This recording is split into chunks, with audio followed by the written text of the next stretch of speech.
I guess like anybody, I like a story that makes me laugh. I like a story that makes me cry. I like stories that are about people that I know, that are familiar to me. But as I really thought about the question, I realized there's sort of two things at play for me in a great story. One is the way in which a story is told, and the other is where a story takes me.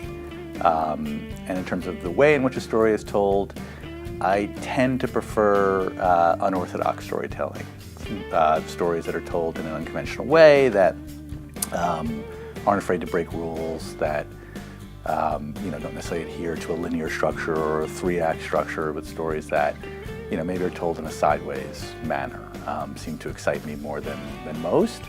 And then in terms of where they take me, ideally, and again, as I said, I love stories about people I know and that are familiar to me, but ultimately in a great story, I like to be taken somewhere new, somewhere unfamiliar, somewhere surprising, showing me something that I haven't seen before. And, ideally in that process, making me look inside and reflect and hopefully inspiring me. This might not answer the question directly, but I kind of landed on a group of stories that made a big impact on me. I was sort of surprised where I went as I was sort of thinking through this question, but I'm going to go all the way back to when I was a teenager, actually. When I was sort of 14 and 15, I was part of a group of 2 or 3 kids who listened to The Clash and The Specials and Madness, all those bands that were very left of center at the time. And I was also seeing, but in terms of storytelling, there wasn't a corollary, at least as far as I could find. I was seeing all the John Hughes movies at the time, which I loved. Those were movies that were about me and my experience, and they were very meaningful to me.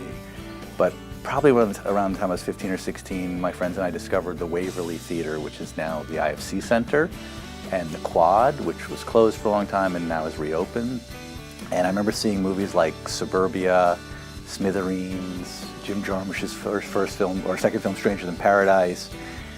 And those movies blew my mind and totally opened me up, because they were stories about people that were living on the edge, people that were living on the sort of fringes of the culture, and they humanized these people and sort of illustrated a whole new way of storytelling. The storytelling could examine things that were outside of my life and experience and show me new things and make me feel things about people that I couldn't imagine feeling anything about.